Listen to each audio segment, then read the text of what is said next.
kenapa KIB ini tidak kunjung mendeklarasikan Ganjar Pranowo. Dari 7 anggota koalisi Indonesia Kerja, 3 beruntung, 4 buntung. Dan disinilah masalahnya. Ternyata kan ikatan Golkar dengan Jokowi itu ternyata lemah. Ikatan P3 juga lemah. Terbukti Golkar pemilihnya kabur sampai 1,2 juta orang, dan P3 kabur sampai 1,8 juta orang, dan bahkan kehilangan 20 kursi ya.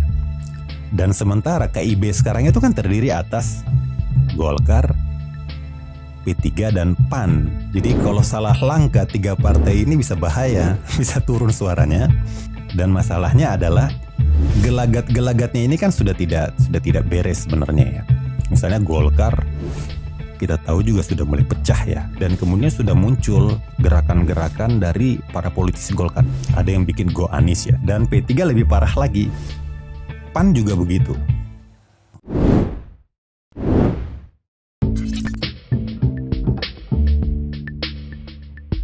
Assalamualaikum warahmatullahi wabarakatuh. Selamat datang kembali di channel Pemilih Indonesia bersama saya Harun Hussein. Kalau kita periksa data-data hasil pemilu 2019 kemarin, mungkin kita akan bisa pahami mengapa KIB sampai sekarang belum mendeklarasikan Ganjar Pranowo. Hasil Pilpres kemarin, Jokowi itu mendapatkan 55,50% suara. Dan itu berbanding lurus dengan Koalisi Indonesia Kerja waktu itu ya. Koalisi Indonesia Kerja itu ada 7 partai. Koalisi Indonesia Kerja itu total suaranya itu 56,66%. Jadi ya samalah ya. Artinya kalau kita lihat presidensial quartile effect itu memang bekerja dalam Pilpres 2019 kemarin. Tapi kalau kita periksa hasil pemilu, ternyata Jokowi efek itu hanya berlangsung atau dinikmati 3 partai, sedangkan 4 partai lainnya itu tidak menikmati. Artinya dari 7 anggota koalisi Indonesia Kerja, 3 beruntung, 4 buntung. Kalau kita lihat hasil pemilu kemarin, PDI Perjuangan, partai asalnya Pak Jokowi itu, suaranya naik sampai 3,38 juta. Dan kemudian kursinya naik ya, dari 109 menjadi 128, artinya naik bertambah 19 kursi. Begitupun dengan PKB. Partai Kebangkitan Bangsa itu suaranya naik 2,27 juta. Dan kursinya naik dari semula 47 menjadi 58. Nah, yang paling besar menikmati presidensial quartile effect itu adalah Partai Nasdem.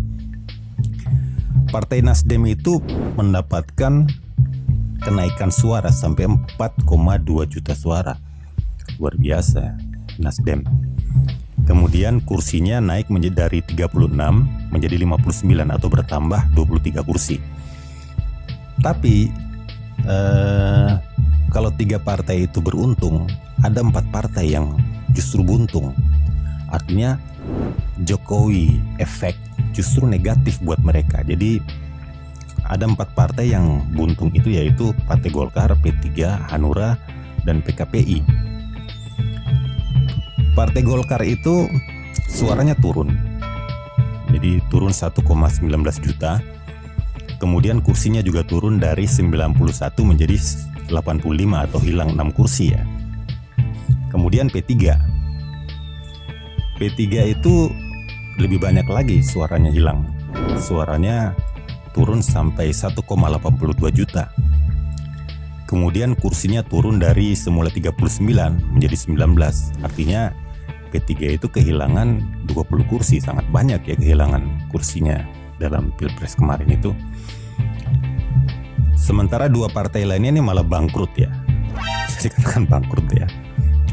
Partai Hanura itu suaranya turun 4,4 juta. Dari 6,5 juta di 2019 kemarin itu tinggal 2,1 juta.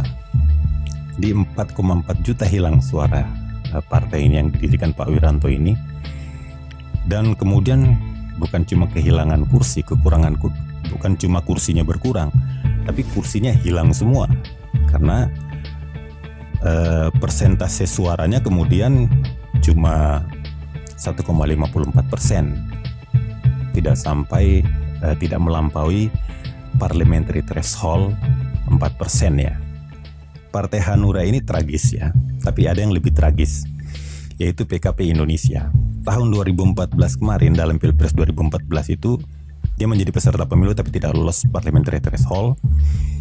Dan pada 2019 dia kembali ikut pemilu, mungkin dengan harapan bisa mendapat berkah Jokowi efek ya.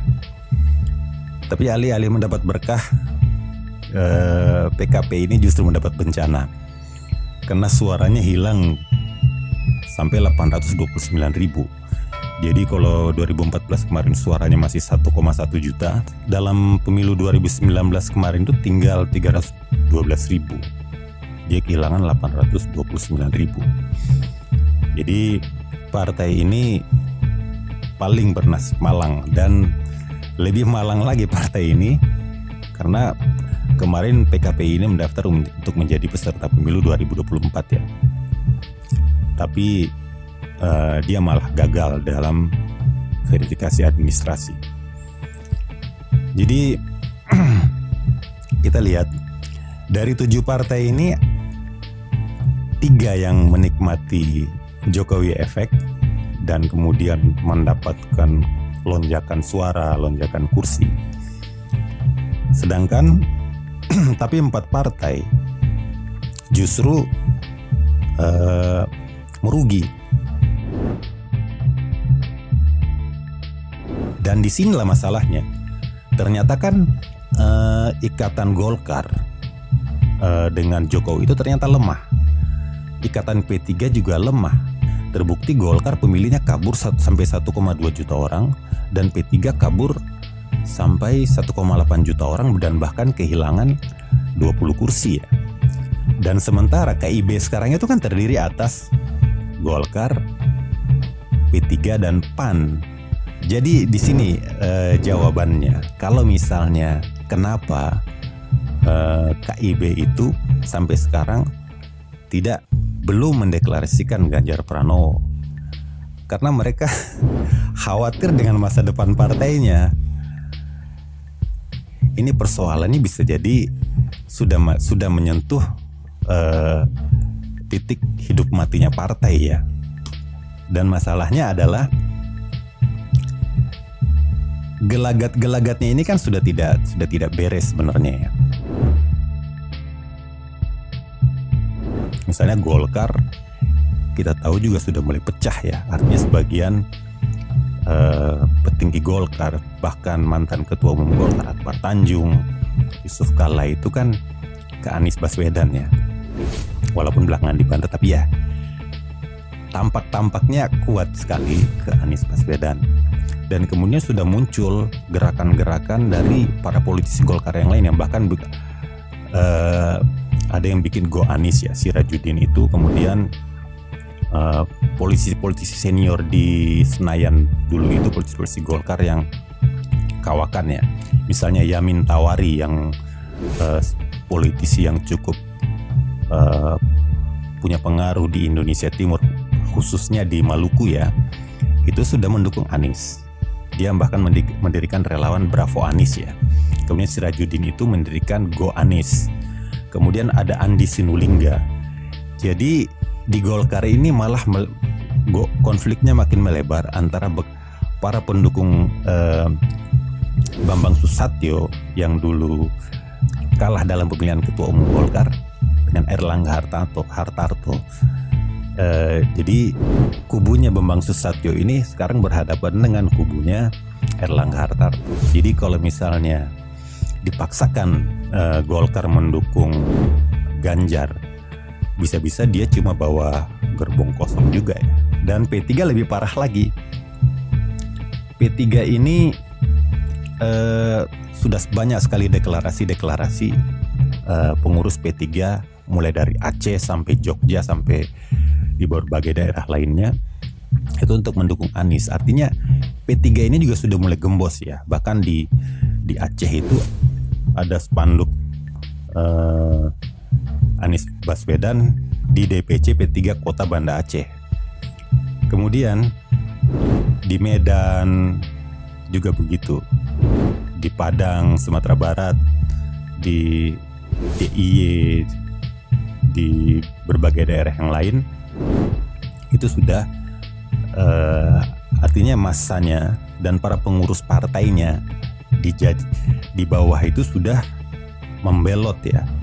Belum lagi gerakannya Habil Marati ya. Habil Marati ini bikin forum Ka'bah membangun dan rencananya nanti tanggal 16 November itu akan melakukan deklarasi besar-besaran melibatkan 10.000 orang di Yogyakarta untuk mengusung